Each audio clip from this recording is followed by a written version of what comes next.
that I'm so happy and also successful is that I entered a field that was a perfect fit for my passions and my skill set. And that's why when you're looking at a career, you don't necessarily think about what career in general makes the most money. I think that as a whole, you're going to succeed if you love what you do. And that was the draw for me, that it was something that was very important to me, that we have this one life to live. And your working hours, in Silicon Valley just in general, we work a lot. So your work's over half of your waking life. So you want to be really happy. I know a lot of people, my mother, for example, she hated her job. It paid well, and it put us through college debt-free, but she hated her job, and she lived for the weekends. And I love my parents. What I learned from them is also that life is short, and I want to have a career that I wake up every morning and I'm so excited about. And I found that career, and I keep on changing things so that way I continue to make it exciting for me. And I know you're here today and again, and thank you for the large audience, to learn about real estate. And I'd say real estate as a whole is a good field to consider. And in general, I'm going to give some big picture advice too on just succeeding within any career. And that's kind of trying to find out what can you offer that's different or what's unique. So for myself, I am proud of the fact that I achieved #1 within America. There's about 1.2 million agents. And most of the people who are #1, it's always people from Manhattan, because there you have a lot of high-end real estate as well. And then a few in Beverly Hills. It never occurred in Northern California, but I was the first person to do it, and I did it within only 9 years. And I think the key was I approached things very differently. And I think that's really one of the great keys to life success, is if everyone's doing it this way, then probably if you go that route, you're not going to have a huge amount of success. But let me think about how it should be done.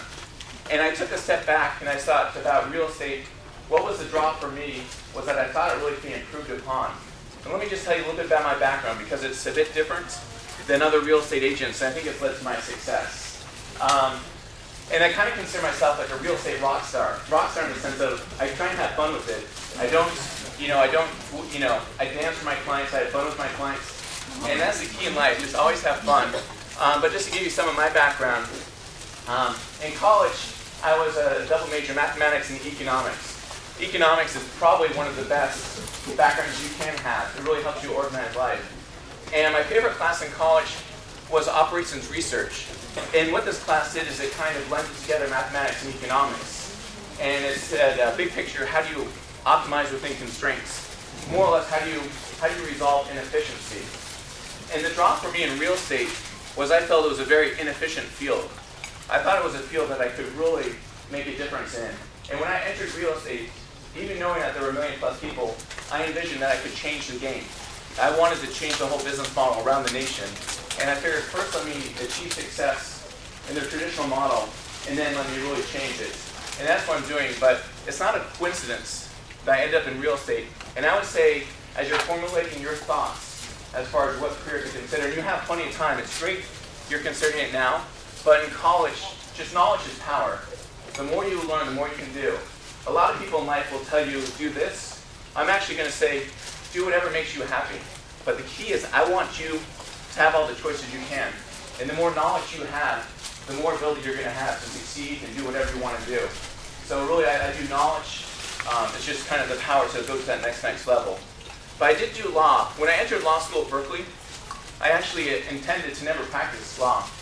I just wanted the education, I wanted the knowledge. Because I think anytime I've invested in myself, in knowledge, that's the best investment you could ever make in yourself. So I entered law school anticipating that I wouldn't practice law, but I just wanted to hone my mind to go to that next level.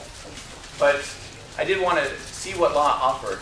So for several years I was at Wilson Sonsini doing patent and trademark law. And I was very good at it, but I didn't wake up in the morning excited. And I've had a lot of tragedies in my life. I've actually had 3 tragedies where twice I've come very close to death, and then the third time someone who I love took their life. So when you get really close to death, you gain a greater appreciation of life and what life you want to live. And I had been through a lot, and I'm only going to mention this very quickly in passing, but this helped me realize that life is short and I want to do everything I can. If I was hit by a car while walking my father, going about 50 miles per hour, ended up inside the car, I shattered through the windshield, kind of a rare instance. But it made nationwide news. But I got really lucky. I have some scars here, you can kind of see them still. But nothing in life is free. If you want to touch him, it's $5. Kissing's $10. But kidding aside, there I was in a hospital room. I should have died looking at statistics. But there in the hospital room, I realized that life is so short. I want to have something that I'm excited about. So while I was a lawyer, I kind of thought about what would be something that I would really just enjoy so much. Take advantage of all my skill sets. And what I realized is real estate I thought was a great draw. I thought it was inefficient in the sense that real estate's been done the same way for the last 30 years. I really thought I could go in there and change things. So in general, in the marketplace, always look for, if there's something out there that hasn't been changed, then maybe you're the person that changed it, and that's pretty exciting. So I was drawn into real estate. But in Palo Alto, because the home prices are so high, you have a lot of people who want to sell homes.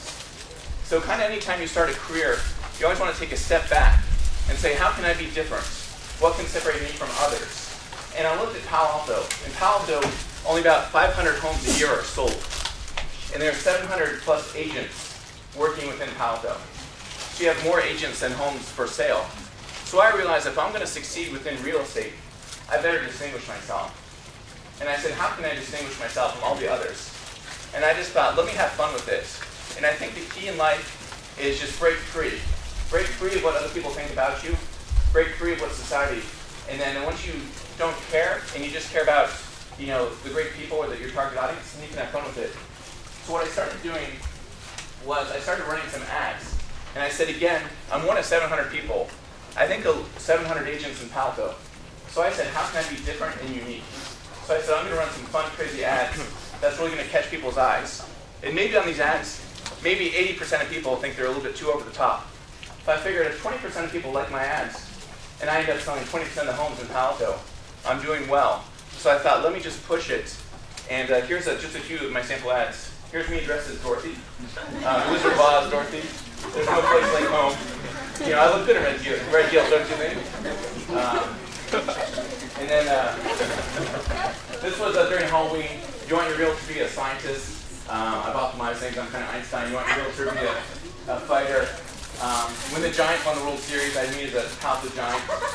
I do. When Obama was hot, he had a yes he did his campaign. So I said, Ken, yes he did. And Ken's economic stimulus plan to revive your home. This is one of my favorites. I'm not sure if you guys remember the Village People. It's a little, I know before your time, but they still play it sometimes. YMCA, bum. So here's me dressed as the four guys from the YMCA. Crazy biker guy, policeman. But instead of YMCA, I'm doing SOLD. Ken sold nearly 300 million homes last year. But I mean, can you imagine poor grandma? She's like reading through that, like, that's the #1 guy in America? And he's wearing that costume? But the key is I stood apart. I was different than the 700 plus other people. And people who are like, I think people are looking for change. They felt a sense of frustration and boredom that I did as well. And there's others. This is the IPO of Ken DeLeon. This is when I launched my own company, which I did a little over a year ago. And really, the IPO, the initial public offering, I think you should do that for yourself in the sense of launch yourself.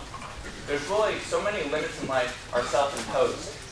And people hold themselves back from achieving greatness. And I think the reason the fear of failure or fear of hitting your limits is why people don't achieve as much as they could. And myself, I know my limits because I've hit them. I'll push myself, bam, oh, I hit a wall. But at least I know my limits, where people stop before they even come close to the limits. And you want to be free. It's kind of like on the dance floor a little bit. Nobody wants to be, this is a metaphor for life, nobody wants to be the first person out on the dance floor. Everyone's looking at you, oh, look at that person dancing all alone. Myself, I love being the first one out there. I actually got room to move, because I can hit people with these long appendages. But then I get going, the music comes, and it's funny, I've spent a fair amount of my time in dance clubs, and it's helped me break free. Because for a while, I'll sit and I'll watch people dance, I'll have my glasses on, and I'll just be looking at people. You can learn so much about how people dance. Are they dancing for themselves, or are they dancing for others, being worried about things? But you always want to be free. But then I'll take my glasses off, and I'll say to myself, no more Clark Kent. It's time for Superman. And then the music, I can't see well. So then the senses are finite. The more you can't see, the more I can hear. So then the siren song comes in and starts going. And then I may not be the best dancer, but I'm the fastest. And I was just freaking out, and I was like, look at that freak. And then the whole dance club comes in, and they're like, you know, everyone's going to talk about that freak over there. I can dance. I get the whole dance floor started. But that's just what I wanted to do. I wanted to just be different, be unique. And that's the success I've had in life, has been from that. But sometimes there's a cost to being unique. Let me give you one quick example. This is one I thought one of my more boring ads. But it says, thinking about selling your home. Call 10. See, some people do like it. But there I am as a damn thinker, which there's a one on Stanford campus. But while I got a call, and there's this one woman, and her voice, she's like, are you DeLeon? I'm like, yes. Can I help you? And she's like, my friends and I are trying to figure this out. And I heard some old ladies laughing in the background. We see you're wearing a dress, so you must be a transvestite, but you have a wedding ring on, so we can't figure you out. And like, some people be mortified, a potential home seller, and here she thinks I'm a transvestite. But the thing to realize is, you don't need to be with everybody. Find your target audience. Find those who want to work with you. If I ended up working with this woman, it would never have been a good fit. So I go, ma'am, are you in a retirement home? She goes, no, why would you say that? Well, if your voice is old, your mindset is old. It is sound like your retirement home. And then she got all angry at me. I can't. I go, ma'am, when it's time to sell, have your heirs give me a call. And so like, I wasn't ready. She was ready first. So you come back. But I think that's one of the goals in life. Just be truly free who you are. And don't be afraid to take some risks. And then you're going to have fun with it and achieve greatness. But really distinguish yourself from others is how I've done it. And I mean, it'd be interesting if I'm like some Looney Tune guy talking up here. But, you know, I'm number one out of over 1 million people. And it's just like, the good news is I'm only proud of that in the sense of being yourself pays off.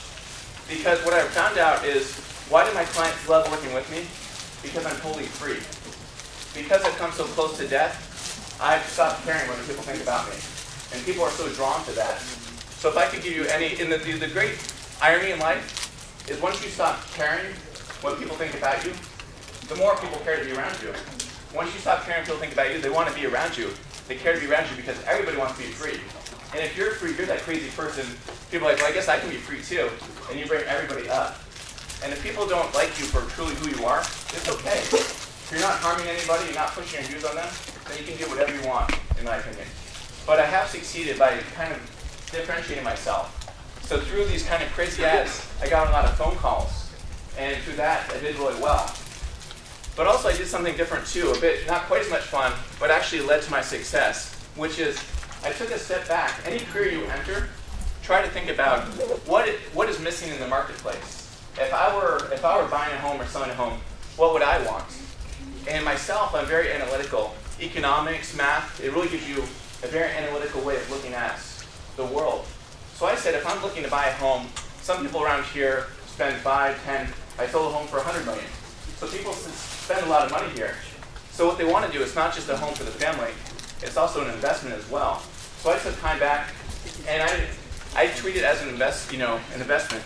So I have this guide where I look at all the neighborhoods within Palo Alto, and I talk about which neighborhoods have greater appreciation than others, and the reasons why. And I also tell them, my clients, this is how you get a good value. So I give my clients 200 plus pages of articles I've written about real estate. And big picture, what it is I'm conveying knowledge. And knowledge is the best gift you can ever give. But when people see that, because most buyer's agents, when they go, I'd like to buy a home, they shake your hands and say, okay, let's spend your $5 million. I'm not going to give you any analysis. But when I meet my clients, I go, here's 200 pages worth of knowledge. Throw it on the table, bam, who's your daddy? Sometimes I say it, sometimes I don't. Depends upon the client. But it's just, such a different mindset. I've immediately conveyed on the expert. I've taken the time to educate them. And that's what I think people are looking for. Again, how can you distinguish yourself from others? So, and if you ask me, I've been in real estate 10.5 years. If you asked me 15 years ago, would I be in real estate, I would say no. I thought, I'm really good at finance, so I thought maybe I'd be in finance. But I was so drawn to real estate because I thought there's a lot of inefficiencies and I can change it. And I won't bore you with how I'm doing it, but I'm really changing the business model constantly. And it's just, I keep it fun and exciting. And just 1.5 years ago, I decided to open up my own company. And now what I would say to you, everyone in this room, one of the goals in life is to run your own business. If you can be your own boss, it's really cathartic. You get to learn so much more. you get to achieve so much more, and you have a lot more fun because there's no one above you telling you you can't do this. But there's a lot of risk to opening up your own business, and especially, in real estate, your incomes can go up and down depending upon the market. But I wanted to take that risk because I'm always seeking, you need new experiences to have unique thoughts. And I wanted to challenge myself. And that's why I say to you, always continue to challenge yourself, and that's why I had to open up my own company. So for selling a home, I think the key is approaching it very differently. Real estate as a whole, in this area, it's actually going to be one of your best markets. And then I also try to stay ahead of the curve. I'm always investing in education. So I'm reading a ton of books, a ton of articles. But I flew to China recently. I spent 2 weeks in China. I'm going again to China, then India. Because so many of the buyers are coming from China or India, I want to go there to better understand what my clients are doing, the business models, the real estate business models in those countries. Now I can explain it to them. But kind of always looking for where things are trending and being ahead of the curve. So these were kind of some words that a little sheet they wanted to fill out. But 5 words to describe my work. For me, it's essential to be innovative. I constantly want to be growing and changing. We're actually lucky to be in Silicon Valley. This is still the epicenter of the world's innovation. And when it's innovative and it's exciting, evolutionary, I'm really drawn to evolution. Some people say, what's the purpose of life? I hope no one in here thinks the purpose of life is money. There's so much more to life than money. There's power, other things you can do. But kidding aside, for me, before my accident, my purpose in life was happiness. I want to be happy and make those around me happy. And I'm actually very good at that, especially on the dance floor. But what I realized when I had my accident, I spent a lot of time in the hospital. And I thought about what is important. And what I realized is I was sitting there in the hospital, I was having all these great, amazing thoughts. That's when I started breaking free and stopped caring what people thought about me. And what I realized is that this tragedy, this downtime, even though I was sad, it's making me a better, more evolved, smarter person. So actually, I've changed my life philosophy. My life philosophy now is evolution. I want to evolve to my greatest potential and help those around me actualize their potential as well. And the great part about evolution, as my life philosophy, is that it encompasses the full spectrum of emotions. Because sadness and tragedy, that's just kind of a precursor. That's a springboard towards insight and knowledge and wisdom. So whenever anything bad happens to me, I experience some sort of failure of some sort, because I'm constantly pushing myself. Don't fear failure. Fail fast, fail forward. That's from Facebook. It means it's when you fail is when you grow the most. Take those chances. And if you're willing to take those chances is when you'll achieve greatness. Because people they fear falling down. And when you fall down and you push yourself up, you get stronger. So evolution is key for me. And I constantly want to be changing things. It's enjoyable. I think if you could find, whether it's real estate or more likely any other career, if you love it, if you're passionate about it, you're going to do well. Really find what excites you. This is our one life we have. This is over half your waking life is your career. Make it something you enjoy. A lot of people hate their jobs and then on the weekends have a little bit of fun. Like I have fun every day. The cool part about real estate is constantly changing. Who your clients are, each client is a little bit different. The homes are different. The market health is amazing. The 2 I had last week, both had 10 offers, both went more than $400,000 above list price. It's just an amazing dynamic market, constantly changing, usually appreciating. But it's exciting. And multifaceted too. What I love about real estate, and utilize whatever career you choose, try and find a career that utilizes all your skills. I love real estate because math econ, I try and predict future appreciation. I try to find what's the perfect price to come in on this home. Law, I'm expert in negotiations, so I'm constantly doing great negotiations to get my clients better offers. And just psychology, I love people. I'm really intuitive with people, so kind of utilizing my expertise with people as well. So I think it's whatever career you have, make sure you use your strength. And it's funny, it's not a coincidence that I'm the best in real estate, because I left law. I was very good at law, actually, but I realized I was never going to be the best in the country at law. The reason was I wasn't excited by it. And also, too, I looked at my skill set. I always try to match. So there's a kind of a phrase, play to your strengths. So a lot of times, you know how we have our weaknesses in life? I have a lot of weaknesses. People try and improve their weaknesses. In the end, you have a strong weakness, which means you're mediocre. So whatever you're weak at, and greatness requires that you have some weaknesses. If you're not great delegates, I just hire people to do the things I'm bad at. I'm terrible at organization. Good, I can hire someone to organize me, please. But take what you're very good at, really focus on it, become great at it. And then through that is how you achieve greatness. But in high school debate, I was really good at the extemporaneous, so like talk about this subject. And then I'd be like, blah, blah, blah, and I was great at it. But sometimes there'd be another one where there's 30 minutes, you have a week to prepare. It actually bored me. Oh, a week? I'm always on the fly. I love moving. In law, it was a lot like that. Write your brief. And I had these great thoughts, but then I want someone else to write the brief. I've already thought the big picture out. But I realized real estate's a lot like improv. It's kind of like clients are asking you questions all the time, and you're just kind of riffing or you're playing off it. So I thought real estate was a perfect match for my skill set. So really try to think about what you're very good at, really focus hard to become great at it, push yourself. What you're weak at, don't even worry about it, just try and have other people become successful enough that you can hire other people to do that. And then that's the key in life. So I do love, you have to have your passions in life. And it's just, I've had a lot of great, dancing, I've had a lot of great thoughts. One of my quotes, fruit from the tree of knowledge falls as readily at midnight in the dance club as it does at noon in the classroom. So it's just like I've had a lot of positive moments while dancing. But whatever your passion is. But I think the key is I'm always regenerating. I work very hard. Sometimes I'll be in the office till 10 or midnight. But then when I go out, then it's just intense, and then you regenerate. So always keep it fresh, because life is short.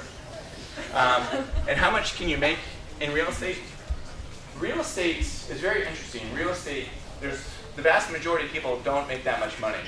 And then people at the top can make a huge amount of money. And really the goal in life is to be whatever profession you choose. I think if you're passionate about it, you'll end up being at the top. And the irony is, I'm not motivated by money.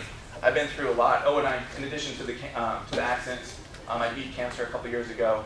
I actually feel bad for the cancer. It didn't stand much of a chance. Picked the wrong guy to mess with. But I've been through a lot in life. I'm not motivated by money. I'm motivated by leaving a positive legacy in this world. But the great thing is the irony is when you don't care about money, my clients know I don't care about the commission. I care about that they get a house they love for the best price possible. And the irony is when you don't care about money is when the money just comes in. Because clients trust you. They know I have their best interests at heart. And I don't care whether I make any money. I care that they're ecstatic about the house they get. And I think whatever profession you're in, if you have clients, always putting their interests ahead of yours, you're bound to succeed. So that's the key. And again, the irony is once you stop caring about money, it just flows in. Because it frees you up to think bigger, higher thoughts than that. And the good part about real estate around here is who I get to work with, which is mainly your parents. Probably some of the most brilliant people I've ever met. I've worked with CEOs of many companies. I've worked with the whole Facebook executive team. I just have these brilliant clients who are asking me these very detailed analytical questions, and I love that. I love questions. Just bring it. And through that, it keeps me on my toes. But you always want to be growing in life. You never want to stagnate. You're either evolving or you're stagnating. So always just push yourself. And I think the key is I've always sought challenges. It's kind of easy. It would have been easy for me not to start my own company. I was very successful as a real estate agent without having my own company. My overhead, my costs were really low. So it was a very safe thing to do. But I knew if I stayed there, I would have stagnated. I would not have grown. And I'm constantly seeking new lessons, new growth. And that requires new experiences. So that's what I would say to you. Live life without fear. Boldness has its own genius. It's just take that bold act, and you generally will succeed. And even if you fail, you're going to learn so many lessons from trying it. The next time you will succeed. So I'd love to talk more, but also any questions would be great at this point, because I know we have a limited time. Oh, excellent. How did you fare during the housing market bubble at first, 2009, and afterwards? Great question. So, as everyone probably recalls, this market was doing really well, and then the whole world somewhat imploded. September 15th, 2008, Lehman Brothers declared bankruptcy. That week, the stock market dropped 25%, and then it goes down another 25% the next few months. Home sales within Palo Alto, we were lucky. We dropped 15%. Other places, Vegas, Miami, dropped 60%. So within real estate, many pros one of the cons is the volatility of your income, and you never quite know where it's going to go, and market conditions really impact you. But this was a scary time for a lot of people. And what I saw with other agents, everyone kind of pulled back. Everyone took their marketing budget, cut it by 2/3, and said, I don't want to invest money into the marketplace because the world's bad. But I kind of followed the advice of Warren Buffett. And Warren Buffett says, when other people are fearful, you should be greedy. When other people are being overly greedy, you should be fearful. And at this point, other agents were very fearful of the market. Is it going to go down further? And I studied the fundamentals. I think, again, knowledge is power. I looked at all the data that I could for Palo Alto in the marketplace, and I thought that this area would recover quicker and better, much more rapidly than other areas. So rather, most people took 2/3 of their money in marketing off the table. I said all in, and I tripled my marketing budget. I went from $250,000 to $750,000 to spend that year. And that's when I really started marketing myself. And that's when my market share just took off. And clients were so impressed because when they're to list your home, your parents have some nice homes. And then people are like, oh, I can do this little quarter-page ad here. And I'm like, I'll do these big 2-page ads. I'll put you on Facebook. I'll put you, I'll have this great internet campaign. And then people are like, wow, I'm going with you. So actually, it's ironic because you would imagine that there would be a big drop-off, and it was a great question. But actually, my business really took off. Even though the market, the overall sales really declined, my total volume went up by a lot. And it's because my market share really just exploded. So never be afraid in life. Always take your chances. Again,